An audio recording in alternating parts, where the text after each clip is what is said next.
জয় শ্রীকৃষ্ণ। বন্ধুরা, কখনো কি ভেবে দেখেছেন অতিরিক্ত পূজা অর্চনা করা মানুষের জীবনে কেন দুঃখ বেশি আসে? আমরা দেখেছি কেউ কেউ দিনরাত প্রদীপ জ্বালাচ্ছেন, ঘণ্টা বাজাচ্ছেন, শত শত মন্ত্র জপ করছেন, বড় বড় যজ্ঞ করছেন। বাইরের চোখে মনে হয় এরা নিশ্চয়ই সবচেয়ে সুখী মানুষ, কিন্তু বাস্তবে দেখা যায় তাদের জীবনে দুঃখ যেন আরও গভীরভাবে বাসা বাঁধে।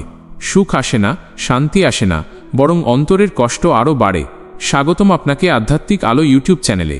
এখানে আমরা শ্রীমদ্ ভগবদ্ গীতার উপদেশ, ভগবান শ্রীকৃষ্ণের বাণী আর আধ্যাত্মিক জীবনের নানা সত্য নিয়ে আলোচনা করি। তো বন্ধুরা, প্রশ্ন হলো, এমনটা কেন হয়?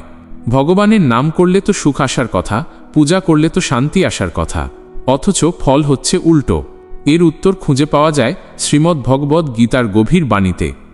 শ্রীকৃষ্ণ বলেছেন, যে ব্যক্তি ফলের কামনা নিয়ে পূজা করে সে সাময়িক ফল পায়, কিন্তু যে ভক্তি নিয়ে পূজা করে সে আমাকেই লাভ করে। অর্থাৎ অতিরিক্ত পূজার মূল সমস্যা হলো সেখানে ভক্তি থাকে না, থাকে ফলের আশা। পূজার সঙ্গে মিশে যায় ভয়, অভিমান, কামনা আর প্রত্যাশা। এখন ভেবে দেখুন, কেউ যদি মনে করে আমি যত বেশি পূজা করব ভগবান আমাকে তত বেশি সুখ দেবেন, তবে তার ভক্তি কি শুদ্ধ রইল? না, সেটা তখন এক ধরনের লেনদেনে পরিণত হলো। পূজা হলো ব্যবসা। আমি দেব প্রদীপ, তুমি দাও সম্পদ। আমি দেব প্রণাম, তুমি দাও সাফল্য। এই মনোভাব থেকেই জন্ম নেয় অশান্তি। কারণ যখন কামনা পূর্ণ হয় না, তখন মনের ভিতর থেকে আসে অভিমান, আসে দুঃখ। শ্রীকৃষ্ণ গীতায় বলেছেন, কর্ম করো, কিন্তু ফলের প্রতি আসক্ত হয়ো না। এই আসক্তিই মানুষের দুঃখের মূল। পূজার মাধ্যমে যখন ভক্ত ভগবানের কাছে আত্মসমর্পণ করে তখন সে শান্তি পায়, আর যখন পূজার মাধ্যমে কেবল ফল চায় তখন দুঃখ বাড়ে। বন্ধুরা, অনেক সময় আমরা ভেবে নিই ভগবানকে যদি বেশি খুশি করতে চাই তবে বেশি পূজা করতে হবে, সকাল থেকে সন্ধ্যা অবধি প্রদীপ জ্বালাতে হবে, ঘণ্টা বাজাতে হবে, একটার পর একটা যজ্ঞ করতে হবে, তবেই নাকি ভগবান সন্তুষ্ট হবেন। আর এই বিশ্বাসের পেছনে লুকিয়ে থাকে এক ধরনের ভয়। ভয়টা কি? যদি পূজা না করি ভগবান রুষ্ট হবেন, যদি নিয়ম ভেঙে যায় তাহলে ঘরে অশান্তি আসবে, যদি একদিন নাম জপ করতে না পারি তাহলে দুর্ভাগ্য আসবে। এই ভয় মানুষকে পূজার দাসে পরিণত করে। পূজা তখন আনন্দের নয়, ভারী দায়িত্বের মতো হয়ে ওঠে। ভগবান, যিনি আমাদের অন্তরের প্রিয়তম, তিনি তখন ভীতিকর শাসক হয়ে দাঁড়ান। আর যেই জায়গায় ভয় আছে সেখানেই দুঃখ আছে। আবার অন্যদিকে আছে কামনা। আমরা পূজা করি এই ভেবে, এই পূজার ফলে আমার অসুখ সারবে, ব্যবসা বাড়বে, সন্তান সফল হবে, চাকরি পাব। ভক্তির সঙ্গে সঙ্গে ঢুকে পড়ে আশা আর প্রত্যাশা। পূজা তখন প্রেম নয়, হয়ে ওঠে একরকম বিনিময়।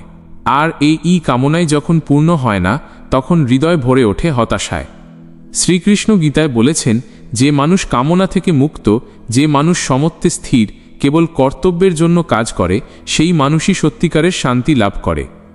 অতএব পূজা যদি ভয় থেকে হয় তবে দুঃখ আসবেই, পূজা যদি কামনা থেকে হয় তবে হতাশা আসবেই, কিন্তু পূজা যদি প্রেম থেকে হয়, আত্মসমর্পণ থেকে হয়, তবে ভগবান নিজে সেই ভক্তের অন্তরে শান্তি বর্ষণ করেন। বন্ধুরা, কখনো খেয়াল করেছেন কি, অতিরিক্ত পূজা করতে করতে অনেক মানুষ ভেতর থেকে ক্লান্ত হয়ে পড়েন? বাহ্যিকভাবে হয়তো তারা দেখান যে তারা খুব ভক্ত, কিন্তু ভিতরে ভিতরে এক অদৃশ্য চাপ তাদের গ্রাস করে।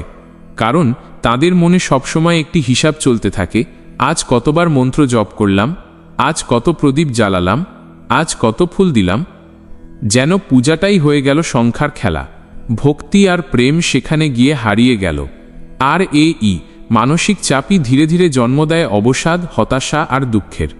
শ্রীকৃষ্ণ গীতায় বলেছেন, সুখ দুঃখ, লাভ ক্ষতি, জয় পরাজয় সবকিছুকে সমভাবে গ্রহণ করো।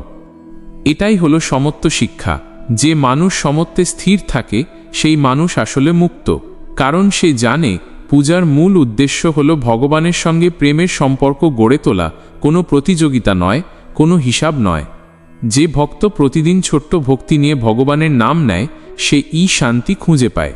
কিন্তু যে ভক্ত মনে করে আমার পূজা বেশি, তাই ভগবান আমাকেই বেশি আশীর্বাদ দেবেন, সে কখনোই সত্যিকার শান্তি খুঁজে পায় না।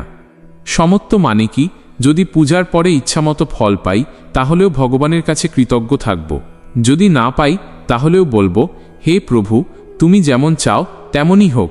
এই অবস্থাতেই শান্তি আছে, মুক্তি আছে। বন্ধুরা, আমরা অনেক সময় ভাবি ভগবানকে খুশি করতে হলে বড় আয়োজন করতে হবে।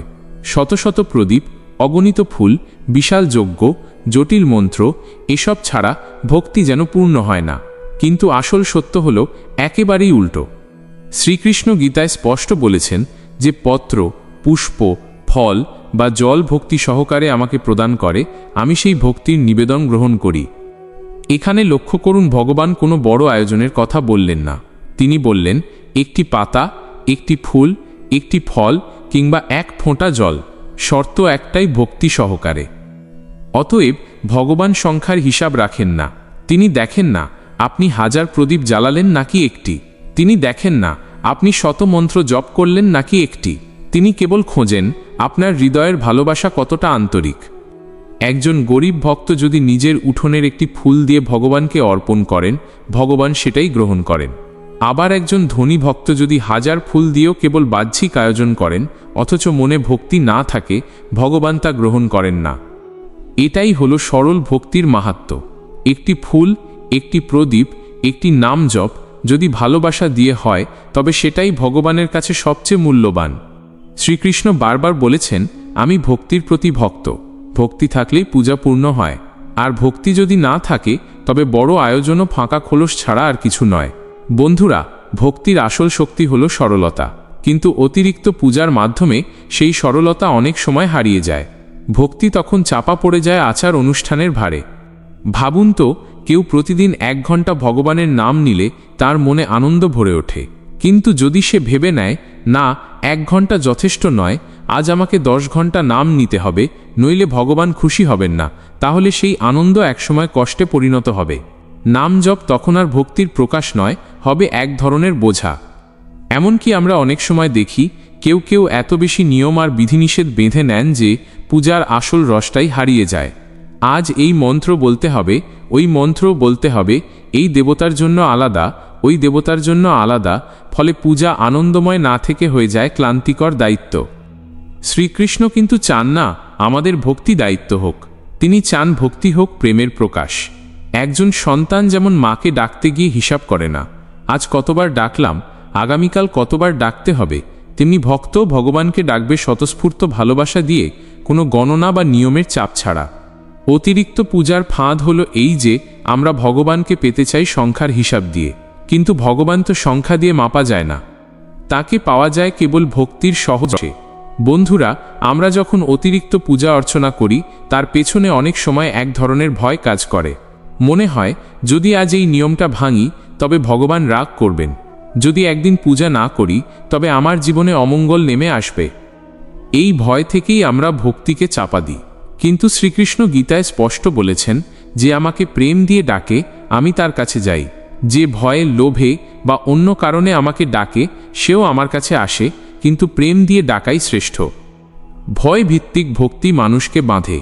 সে সারাক্ষণ চিন্তায় থাকে আমি ভুল করছি কি না, ফলে তার ভক্তি থেকে শান্তি আসে না, আসে উদ্বেগ। কিন্তু প্রেম ভিত্তিক ভক্তি একেবারেই আলাদা। সন্তান যেমন মাকে ভালোবেসে ডাকে কোনো ভয় বা শর্ত ছাড়া, তেমনি ভক্ত ভগবানকে ডাকে ভালোবাসার আকুলতায়। এখানে নেই ভয়ের বেঁধে দেওয়া নিয়ম, নেই কোনো শর্ত, শুধুই আছে প্রেমের প্রবাহ। শ্রীকৃষ্ণ বলেছেন, ভক্তি যদি নিখাদ প্রেম দিয়ে হয়, তবে ক্ষুদ্রতম ফুল, অল্প জল, এমনকি একটি পাতা দিয়েও আমি তুষ্ট হই। তাহলে বোঝাই যাচ্ছে, অতিরিক্ত পূজা, জটিল আচার বা কঠোর নিয়ম নয়, ভগবান চান শুধু আমাদের হৃদয়ের সত্যিকারের প্রেম। যখন ভক্তি ভয়ের জালে জড়িয়ে পড়ে, তখন তা দুঃখ আনে, আর যখন ভক্তি প্রেমের আলোয় ভরে ওঠে, তখন তা মুক্তি আনে।